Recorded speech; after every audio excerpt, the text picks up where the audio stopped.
రామచంద్రునికి ఋషులు, దేవతలే కాదు, కోతులు, ఉడుతలు కూడా సాయం చేశాయి.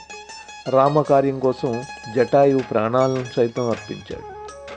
ఈ న్యాయంలో ప్రధాన విశేషం రామునికి సేవ చేసిన ప్రకృతి రావణునికి ఎందుకు సహకరించలేదు అన్న ప్రశ్న. ఎందుకు ఇలా జరిగింది? ఎవరైతే న్యాయ మార్గంలో నడుస్తారో వారికి పశుపక్ష్యాదులు కూడా సహాయపడుతుంటాయి. ఎవరైతే అధర్మ మార్గంలో పోతుంటారో వారిని సొంత బంధువులు కూడా విడిచిపెడతారు. న్యాయ ప్రవృత్తి గల వారికి తిర్యక్ జంతువులు సహాయం చేస్తాయి. చెడు మార్గంలో పయనించే వారిని సోదరులు కూడా విడిచిపెట్టిపోతారు. రాముని శక్తి సామర్థ్యాలకు భయపడి జంతువులు సాయం చేశాయా? కానే కాదు. తన సౌశీల్యత వల్ల వచ్చిన గౌరవం, భక్తి వల్ల అది సాధ్యమైంది. అదే ఉద్యోగ రాఘవ న్యాయంలోని న్యాయం. రావణునికి అలా ఎవరూ సాయం చేయలేదు సరికదా.